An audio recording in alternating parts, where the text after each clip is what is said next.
Hello नमस्कार दोस्तों, welcome to my YouTube channel exam Adhyayan. अभी जो 29 तारीख का संपादकीय एडिटोरियल होता है उसको देख रहे हैं। दैनिक भास्कर का है। आ, इसमें जो टॉपिक है आज का, अनाज में घटते पोषक तत्वों पर हमें नीति बनानी होगी। इस पे अनाज में जो घटती पोषक तत्व हैं, तो इसके बारे में देखते हैं। देखो, मृदा विज्ञान संसद, जो मृदा विज्ञान संस्थान है, उसके द्वारा 1/3 से ज़्यादा खेतों में जिंक की कमी पाई गई है। मृदा विज्ञान संस्थान के द्वारा जो अध्ययन किया गया है, उसने बताया कि 1/3 से ज़्यादा खेतों में जिंक की कमी आई है। तो भास्कर इन्वेस्टिगेशन ने अपनी रिपोर्ट में बताया है कि इसके कारण अनाज में इस तत्व की कमी से बच्चे नाटेपन, महिलाएं बांझपन और आम लोग इम्यूनिटी ह्रास के शिकार हो रहे हैं। देखो, जो खेतों में जिंक की कमी आई है, इसके ये प्रभाव हो रहे हैं। बच्चों में नाटापन, महिला में बांझपन और आम लोग इम्यूनिटी ह्रास के शिकार हो रहे हैं। अलग अलग ज़मीनों में अलग अलग खनिज तत्वों की कमी है।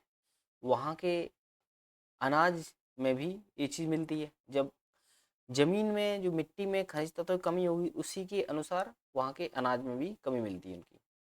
तो राज्यसभा में सरकार ने बताया कि देश में 5 वर्ष से नीचे के 37% बच्चे नाटेपन के शिकार हैं और 17% कम वजन के।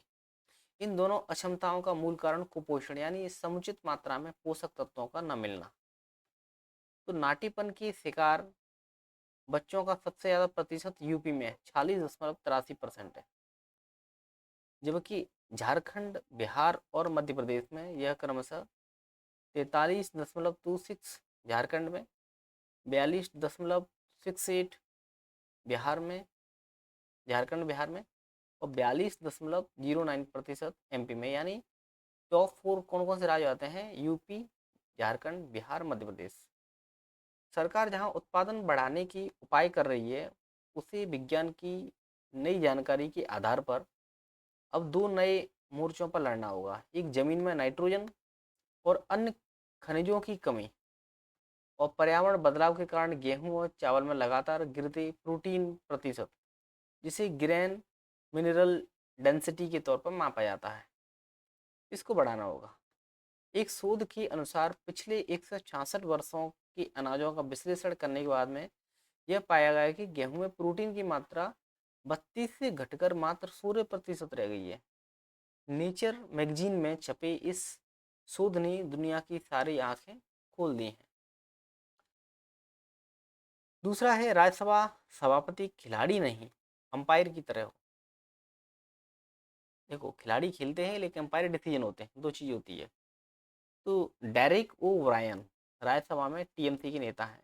ये क्या लिखते हैं, देखते हैं, पढ़ते हैं। 14 साल पहले दिल्ली की वो उमस भरी सुबह मुझे आज भी याद है। जीवन में पहली बार मैं संवैधानिक पद पर बैठे किसी व्यक्ति से मिला था। वे तत्कालीन उपराष्ट्रपति हामिद अंसारी थे।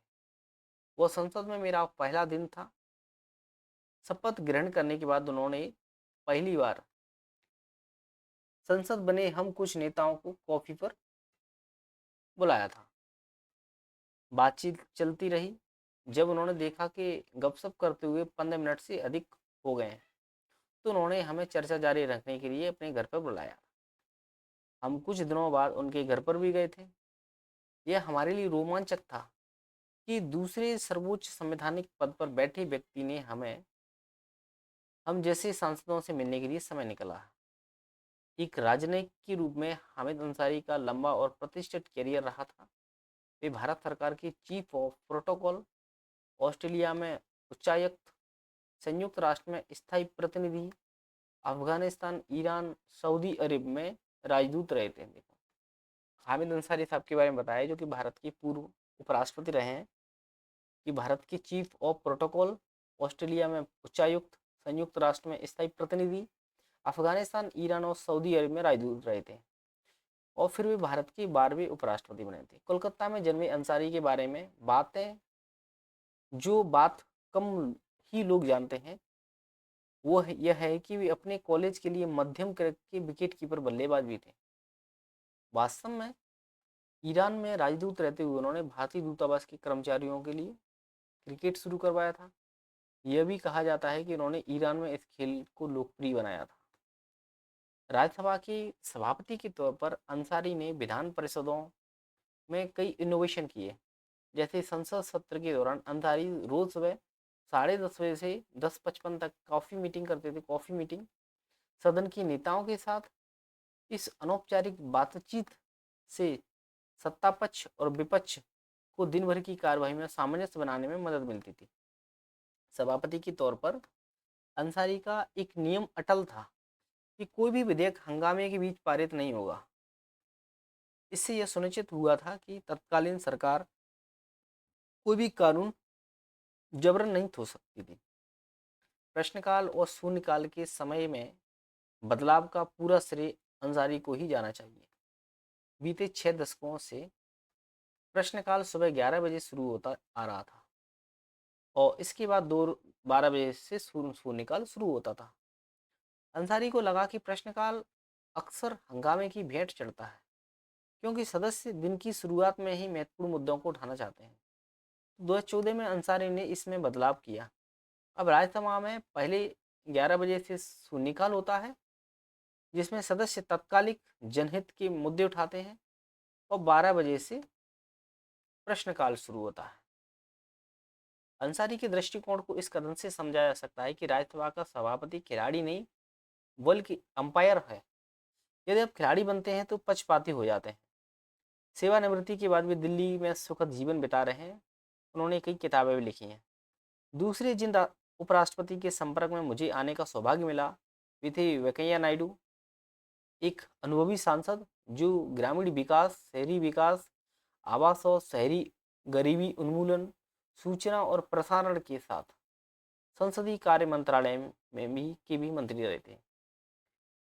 इतिहास नायडू के प्रति उदार रहेगा, क्योंकि उन्होंने 20 सितंबर 2020 को उस दिन सदन की अध्यक्षता नहीं की थी जब विवादित कृषि कानून जबरन पारित कराए गए थे।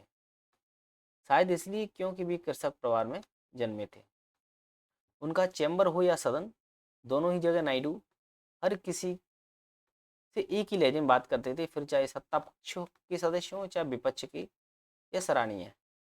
जब भी वे हमें उपराष्ट्रपति भवन में भोजन पर आमंत्रित करते थे तो वहाँ मिलने वाले आंध्र प्रदेश के स्वादिष्ट भोजन के लिए श्रीमती नायडू को भी बराबर का श्रेय माना जाता था, का श्रेय जाता है। एक बार उन्होंने कहा था कि भले ही वे बाहर सभापति होंगे लेकिन घर में उनका भी एक गृह मंत्री है। नायडू के चुटीले वन लाइनर बहुत पसंद थे। एक बार जब विद्यार्थी उच्च शिक्षा के लिए बाहर जा रहे थे तो उन्होंने कहा था लर्न, अर्न एंड रिटर्न, यानी सीखना, कमाना, फिर लौटाना। जब उनसे राष्ट्रपति बनने की महत्वाकांक्षाओं के बारे में पूछा गया तो उन्होंने कहा अभी उपराष्ट्रपति बनकर ही खुश हैं। उनकी पत्नी का नाम ऊषा है। उनका एक और मशहूर कथन था the left can never be right. Naidu का हास्य बोध जितना अच्छा था वे उतने ही भावुक थे। जब भावनात्मक मुद्दों पर चर्चा होती थी उनकी आंखें नम हो जाया करती थी। 14वें उपराष्ट्रपति धनखड़ जी मेरे कॉलम का विषय होंगे, लेकिन किसी और दिन। बिजनेस स्टैंडर्ड, भविष्य के संकेत, इसके बारे में देखते हैं। देखो, जो सूचना प्रौद्योगिकी सेवा के क्षेत्र में, सूचना प्रौद्योगिकी सेवा के क्षेत्र की देश की सबसे बड़ी company TCS, Tata consultancy services, ने रविवार को घोषणा की कि कंपनी वैश्विक स्तर पर अपने मझोले और वरिष्ठ कर्मचारियों की संख्या में 2% की छटनी करने जा रही है। इस बात का ये स्पष्ट संकेत है कि कंपनियां, खासकर सूचना प्रौद्योगिकी क्षेत्र की कंपनियां, कारोबारी माहौल में बदलाव को लेकर किस प्रकार प्रक्रिया दे रही हैं। टीसीएस की इस घोषणा का अर्थ है कि वह अपने कुल 6 लाख कर्मचारियों में से 12,000 की छटनी करेगी। कंपनी ने अपने वक्तव्य में कहा कि वह स्वयं भविष्य के लिए तैयार कर रही है। इसमें नई तकनीक के क्षेत्र में निवेश और बड़े पैमाने पर आर्टिफिशियल इंटेलिजेंस का इस्तेमाल शामिल है। इनका इस्तेमाल कंपनी अपने उपभोक्ताओं के लिए भी करेगी और अपने स्तर पर भी करेगी। हालांकि यह आंशिक तौर पर चुनौतीपूर्ण कारोबारी माहौल की बदौलत भी हो सकता है, लेकिन विश्लेषक इस कदम की व्याख्या एआई के कारण हो रही ढांचागत बदलाव के रूप में कर रहे हैं। यकीनन बड़ी प्रौद्योगिकी कंपनियां मसलन माइक्रोसॉफ्ट, आईबीएम, इंटेल ने भी अपने अपने कर्मचारियों की तादाद कम करने की योजनाओं की घोषणा की है। इस रुझान को समझने में चूक नहीं की जा सकती। प्रौद्योगिकी जगत तेजी से बदल बदल रहा है और एआई को अपनाने तथा उसकी वृद्धि के साथ न केवल प्रौद्योगिकी कंपनियां बल्कि तमाम क्षेत्र के कारोबार इसे अपना रहे हैं। इस संदर्भ में टीसीएस प्रबंधन की सराहना की जानी चाहिए, जो भविष्य की तैयारी कर रहा है। तेजी से बदलते माहौल में प्रासंगिक बने रहने के लिए कड़े निर्णय लेने को तैयार हैं। केवल वही संगठन मूल्यवर्धन करने, रोजगार तैयार करने और दीर्घ अवधि में वृद्धि में योगदान कर पाएंगे, जो तेजी से बदलते तकनीकी और कार्रवाई माहौल को अपनाने के लिए तैयार हों। यह बात भी ध्यान देने लायक है यह बात भी ध्यान देने लायक है कि तकनीकी चुनौतियों के अलावा वैश्विक कारोबारी माहौल भी अनुकूल नहीं है। अमेरिका द्वारा अपनाई गई नीतियों से उपजी अनिश्चितता दुनिया भर में निवेश को प्रभावित कर रही है। बहरहाल एआई को अपनाने से कारोबारी में बहुत परिवर्तन आ रहा है। भारत जैसे देश के लिए नीतिगत चुनौतियां भी उत्पन्न हो रही हैं, क्योंकि भारत को बड़े पैमाने पर रोजगार तैयार करने की आवश्यकता है। उदाहरण के लिए एक बड़ी प्रौद्योगिकी कंपनी के शीर्ष अधिकारी ने हाल ही में इस समाचार पत्र से कहा कि वे ऐसे बिंदु पर पहुंच रहे हैं जहां एक ही मॉडल कई ऐसे काम करने में सहायता करेगा जिसमें केवल इंसान कर सकते हैं।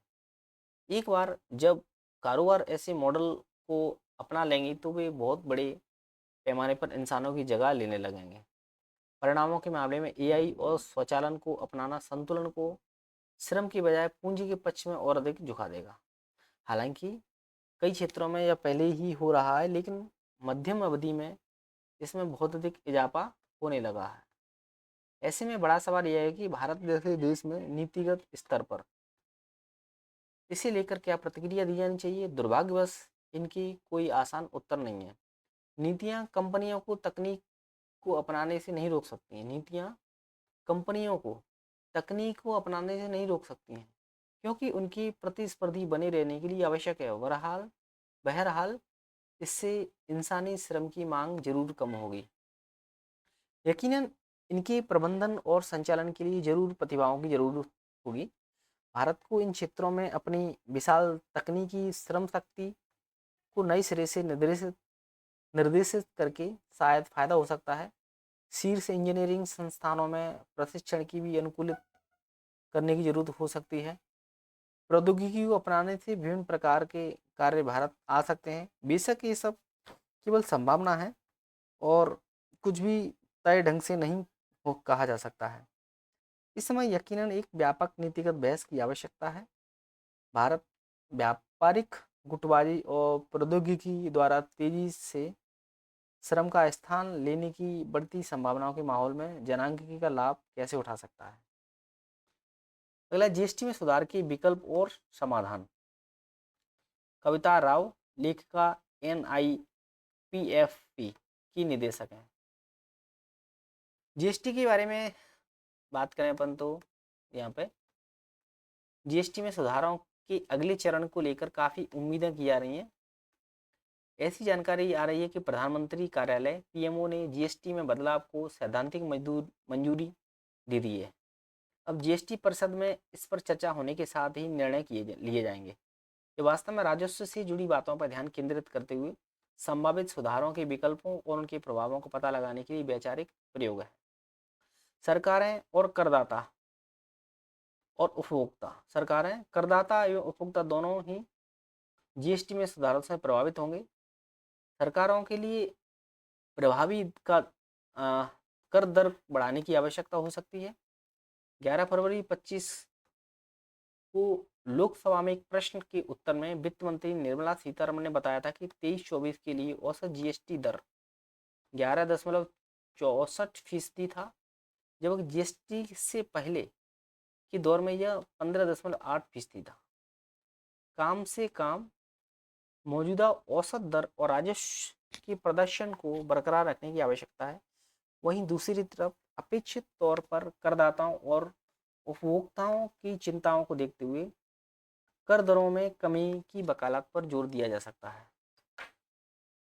इन चिंताओं के समाधान के लिए जीएसटी परिषद के पास दो उपाय हो सकते हैं। एक तो क्या है कि कर की दरों की संख्या, यानी जो टैक्स स्लैब होती है, कर स्लैब होती है, इसमें कमी की जाए, और दूसरी क्षतिपूर्ति उपकर में बदलाव करना है। तो जीएसटी लागू होने के बाद से ही जो कर स्लैब की संख्या कम करना हमेशा से जीएसटी सुधारों की चर्चा का एक हिस्सा रहा है। पूर्व वित्त मंत्री अरुण जेटली ने भी जीएसटी के तहत राजस्व की स्थिति स्थिर होने के बाद 12 और 18% की मानक दरों को एक ही दर में मिलाकर दरों की संख्या को कम करने की आवश्यकता पर जोर दिया था। यह तर्क दिया जाता है कि कई कर दरें वास्तव में अनुपालन लागत और प्रशासनिक लागत बढ़ाती हैं, क्योंकि वे गलत वर्गीकरण के साथ साथ उल्टे शुल्क ढांचे की गुंजाइश बनाती हैं।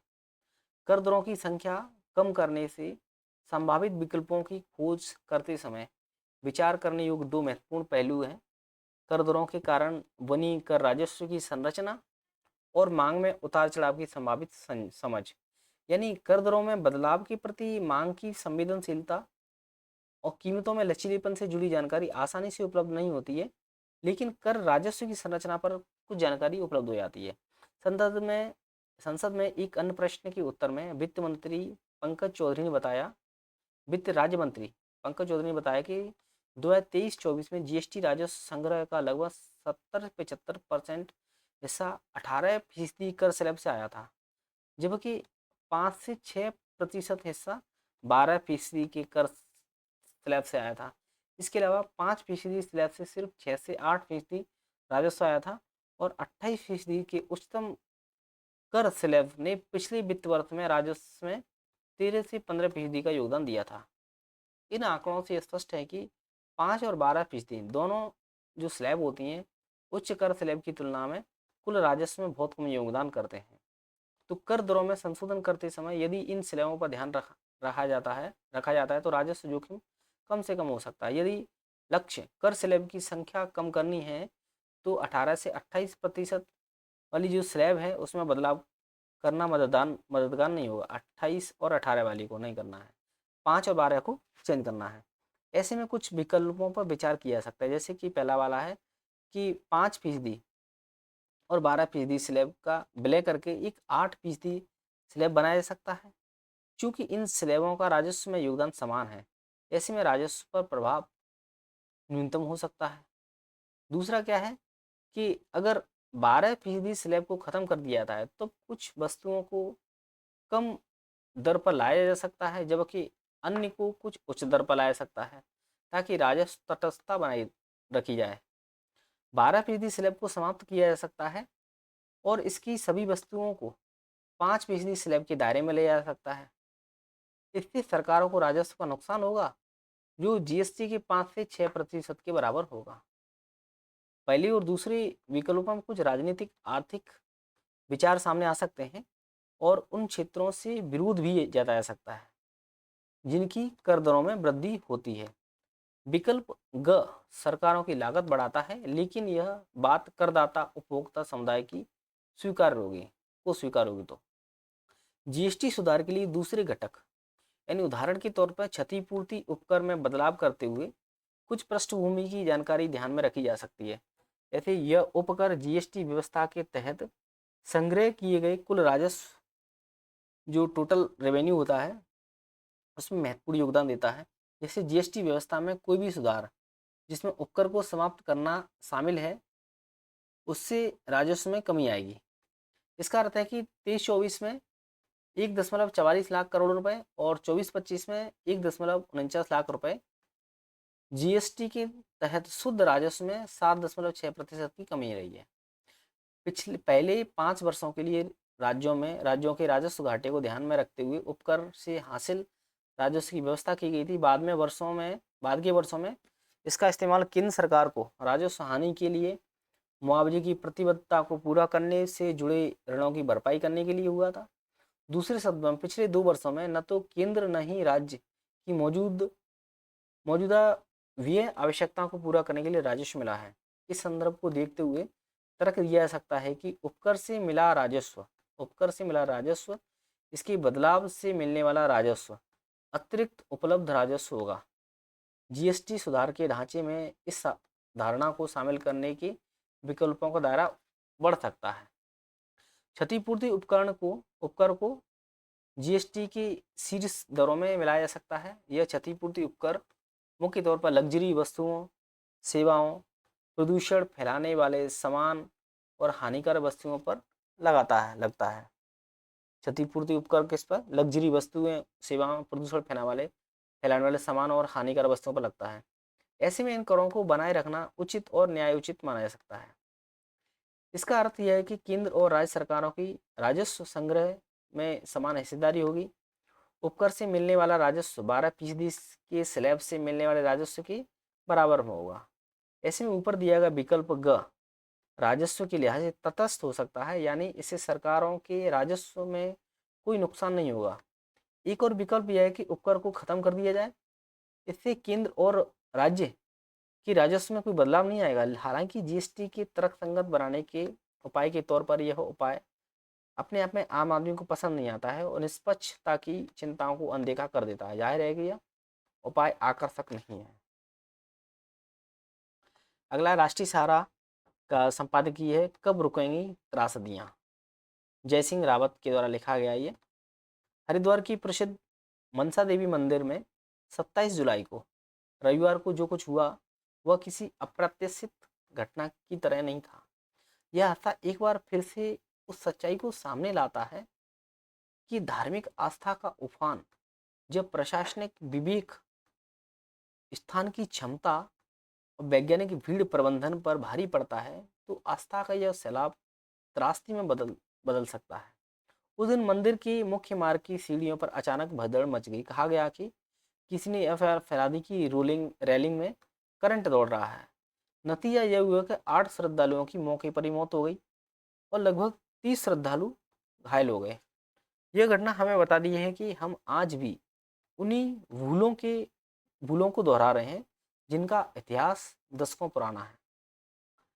मनसा देवी मंदिर पहाड़ी पर स्थित एक अत्यधिक लोकप्रिय शक्तिपीठ है, जहां सावन और नवरात्रि जैसे पर्वों श्रद्धालुओं की भीड़ कई गुना बढ़ जाती है। लेकिन इस भीड़ को नियंत्रित करने के लिए जो व्यवस्था होनी चाहिए वह अक्सर उतनी ही कमजोर साबित होती है जितनी की श्रद्धा प्रबल। यह पहली बार नहीं है जब हरिद्वार में ऐसा हुआ हो। इससे पहले 1986 के कुंभ के मेले की भगदड़ में लगभग 200 लोगों की मृत्यु हुई थी और 2011 में हर की हर की पैड़ी पर भी एक भगदड़ में 20 लोग मारे गए थे। इसी प्रकार 8 नवंबर 2011 की शांति कुंज के एक कार्यक्रम में भगदड़ हुई थी। 20 श्रद्धालुओं की मौत, 30 घायल हुए थे। इन हादसों का पैटर्न लगभग एक जैसा रहा है। अत्यधिक भीड़, सक्रिय रास्ते, अफवाहें और प्रशासनिक लापरवाही। क्या कारण हो सकता है इनका? अत्यधिक भीड़ है, सक्रिय रास्ते होते हैं, अफवाहें होती हैं तो लोग इधर उधर भगते हैं और प्रशासनिक लापरवाही होती है। तो भगदड़ हादसों के मामले में हरिद्वार अकेला नहीं है। देश के अन्य धार्मिक स्थलों पर भी इस तरह की घटना बार बार होती रही हैं। 2024 में उत्तर प्रदेश के हाथरस में एक स्वयंभू बाबा के सत्संग में भगदड़ मची थी, इसमें 121 लोगों की मृत्यु हो गई थी। 2022 में वैष्णो देवी मंदिर में एक नव वर्ष के मौके पर भगदड़ मचने में 12 श्रद्धालुओं की जान गई थी। 2008 में हिमाचल प्रदेश के नैना देवी मंदिर में चट्टान खिसकने की अफवाह से भगदड़ मच गई थी, जिसमें 162 लोग मारे गए थे। 2023 में रामनवमी के अवसर पर एक और भगदड़ हुई थी जिसमें 36 श्रद्धालु मारे गए थे। इसी महीने मध्य प्रदेश के बागेश्वर धाम में गुरु पूर्णिमा के महोत्सव के दौरान टेंट गिरने और दीवार ढहने से 2 लोगों की मौत हो गई थी। ये आंकड़े महज संख्या नहीं है बल्कि व्यवस्थागत असफलताओं के प्रमाण हैं। प्रश्न यह है कि आखिर ये घटनाएं बार बार क्यों घट रही हैं? एक कारण तो यह जरूर है कि भीड़ को आयोजन स्थल की सफलता का मापदंड माना जाता है। सरकारें और धार्मिक संस्थाएं जितनी अधिक भीड़ जुटा पाती हैं उसे उतना ही बड़ी उपलब्धि के रूप में प्रचारित करती हैं। श्रद्धालुओं की संख्या को लाखों करोड़ों में गिनाया जाता है और यह मान लिया जाता है कि आस्था जितनी व्यापक होगी उतनी ही मान्यता और चढ़ावा भी मिलेगा। परंतु इस मानसिकता में यह भूल हो जाती है कि किसी भी स्थल की एक सीमा होती है, जैसे कैरिंग कैपेसिटी कहा जाता है। तो कैरिंग कैपेसिटी का अर्थ है कि किसी स्थल की वो अधिकतम सीमा जहाँ तक वह पर्यावरणीय भौगोलिक और संरचनात्मक रूप से भीड़ को सुरक्षित रूप से संभाल सकती है। मनसा देवी मंदिर जैसे स्थलों पर यह सीमा सीमित होती है। सीढ़ियाँ सक्रिय हैं, रेलिंग पुरानी है और ऊपर नीचे जाने का मार्ग एक ही है। तो ऐसी स्थिति में यदि हजारों की संख्या में लोग एक साथ एक दिशा में बढ़ते हैं और अचानक अफवाह और घबराहट फैलती है तो भगदड़ अवश्य अवश्यंभावी हो जाती है। प्रशासनिक दृष्टि से देखा जाए तो भारत में अधिकांश धार्मिक स्थलों पर ऐसी स्पष्ट कैरिंग कैपेसिटी निर्धारित नहीं की जाती है, नहीं भीड़ को उसी अनुसार रोका जाता है। जब तक यह वैज्ञानिक आधार तय नहीं किया जाएगा किस पर्व पर किस स्तर पर कितने लोग एक समय में प्रवेश कर सकते हैं, जब तक सुरक्षा सिर्फ भाग्य पर आधारित होगी।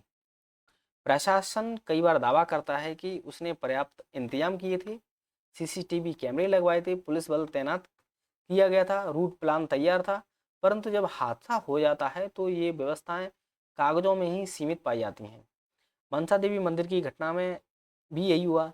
एक अफवाह ने समूची व्यवस्था को ध्वस्त कर दिया। दूसरी ओर धार्मिक संस्थाओं की भूमिकाओं भी सवालों के घेरे में है।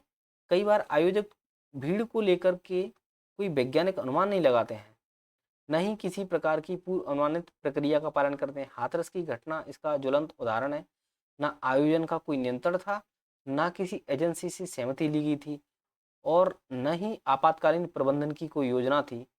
धार्मिक आस्था को आंकड़ों, भीड़ या प्रचार का माध्यम नहीं बल्कि एक विवेक और जिम्मेदारी के साथ जोड़ना होगा। जब तक भीड़ को आयोजन की सफलता और चढ़ावे का पैमाना माना जाता रहेगा तब तक मनसा देवी, नैना देवी, हाथरस, वैष्णो देवी जैसी त्रासदियां दोहराती जाती रहेंगी। हिंदुस्तान का है शतरंज की दुनिया में सबसे नया सितारा दिव्या देशमुख। मनोज चतुर्वेदी वरिष्ठ खेल पत्रकार हैं। इन्होंने लिखा हुआ है कि दिव्या देशमुख ने मात्र 19 साल की उम्र में जॉर्जिया में आयोजित महिला शतरंज विश्व कप का खिताब जीत करके इतिहास रच दिया है। वो भारत के लिए खिताब जीतने वाली पहली महिला हैं। दिव्या के लिए खिताब इसलिए भी अहम है कि उन्होंने अपने से दोगुनी उम्र की कोने हम्पी को हराकर इसे जीता है। अपने से दोगुनी उम्र की कोने हम्पी को इस खिताब जीत में वो ग्रैंड मास्टर बनने वाली भारत की चौथी महिला खिलाड़ी बन गई हैं। इससे पहले यह गौरव उनसे फाइनल में हारने वाली हम्पी, डी हरिका, वैशाली रमेश बाबू को ही हासिल था। अब दिव्या के सामने मुख्य चुनौती कैंडिडेट्स टूर्नामेंट जीतकर विश्व चैंपियंस को चुनौती देने का अधिकार शामिल करना होगा। वह यदि विश्व चैंपियन बन जाती हैं तो भारत के पास पुरुष और महिला वर्ग दोनों के विश्व चैंपियन हो जाएंगे। अभी कुछ माह पहले डी गुकेश ने पुरुष वर्ग में विश्व चैंपियन बनने का गौरव हासिल किया। दिव्या देशमुख और कोनेरू हम्पी के बीच पहली दो बाजियां क्लासिकल शतरंज के में बराबर रहने पर ट्राई ब्रेकर में मुकाबला खेला गया था, जहां रैपिड बाजियां में दिव्या ने विजय पाकर यह उपलब्धि हासिल की। दिव्या के लिए रैपिड बाजियों में हम्पी को फतह करने के खास मायने हैं। इसकी वजह है कि हम्पी पिछले दिसंबर में ही रैपिड शतरंज की दूसरी बार चैंपियन बनी। वैसे भी वह रैंकिंग में 5वें स्थान पर हैं और दिव्या तो शीर्ष 10 खिलाड़ियों भी शामिल नहीं थी। हालांकि भारत की इन दो खिलाड़ियों के बीच फाइनल खेले जाने से इस खेल में चीनी दबदबे की कहानी पर काफ़ी हद तक विराम लग गया है। यह सही है कि भारत में सही मायनों में शतरंज की अलख जगाने वाले विश्वनाथ आनंद हैं। उन्होंने बोरिस स्पासकी की अगुवाई वाले सोवियत संघ के दबदबे को तोड़कर भारत को इस खेल में अग्रणी बनाया। मगर सही मायनों में शतरंज भारतीय दबदबे को डी गुकेश, प्रज्ञानंद एरिगेसी की अगुवाई वाली पीढ़ी ने स्थापित किया है। इस तिकड़ी की वजह से पहली बार शतरंज की शीर्ष 10 खिलाड़ियों में भारत के 4 खिलाड़ी शामिल हुए। अब यह सिलसिला दिव्या के खिताब जीतने से महिला वर्ग में भी शुरू हो गया है। यह सही है कि हम्पी 38 साल की होने की वजह से अपने कैरियर के अंतिम पड़ाव पर है, पर वैशाली रमेश बाबू दिव्या की तरह ही युवा है। यह जोड़ी भी शतरंज में धमाका मचाने की कुव्वत रखती है। दिव्या के बारे में कहा जाता है कि वह दुर्घटनावश शतरंज खिलाड़ी बनी है। उनके हिसाब से उनकी बड़ी बहन बैडमिंटन खेलती थी, माता पिता उसके साथ जाते थे। दिव्या उस समय 4-5 साल की थी, तो वह भी साथ जाने लगी, पर उनकी बैडमिंटन खेलने में उनका नेट तक नहीं पहुंच पाना बाधा बनने लगा था। इसी कारण उसी हॉल में एक स्थान पर शतरंज होता था, उसे देखने लगी थी वो। शतरंज देखने से उनमें उसमें मन ही मन रम गया था और वह शतरंज खिलाड़ी बन गई। दिव्या के शतरंज में जगी इस शौक शौक को पिता डॉक्टर जितेंद्र और मामा नम्रता ने अपने प्रयासों को नई ऊंचाई देने में मदद की थी। उन्होंने नागपुर के अपने निवास के नज़दीक एक शतरंज अकादमी में उनका रजिस्ट्रेशन करा दिया था। हमारे यहाँ कहा जाता है कि पूत के पाँव पालने में दिखने लगते हैं, तो दिव्या ने मात्र 2 साल की कोचिंग में रंग दिखाना शुरू कर दिया था। वह 2012 में पुडुचेरी में राष्ट्रीय शतरंज में अंडर 7 का राष्ट्रीय खिताब जीतने में सफल हो गई थी। उसके बाद उन्होंने पीछे मुड़कर नहीं देखा। दिव्या 2020 तक आते आते भारतीय ओलंपियाड टीम की नियमित सदस्य बन गई। उनकी गिनती देश के दिग्गज खिलाड़ियों में होने लगी थी। इसका फायदा ये हुआ कि उन्हें नियमित तौर पर विश्वनाथ आनंद की सलाह मिलने लगी थी। उन्होंने पिछले शतरंज ओलंपियाड में तो व्यक्तिगत बोर्ड का स्वर्ण पदक भी जीता था। बहरहाल ये इस उपलब्धि को हासिल करने के उन्होंने जूझीनेर, तानजोंगई, द्रोणावल्ली, हरिका जैसे दिग्गजों को हराया। वह जबरदस्त क्षमता वाली खिलाड़ी हैं, इसलिए ये अप्रत्याशित नहीं है कि लोगों को उनसे ये उम्मीद थी, उन्होंने ये करके दिखाया। तो इस टाइप से एडिटोरियल पूरा खत्म हो जाते हैं। Thank you. जय हिंद, जय भारत।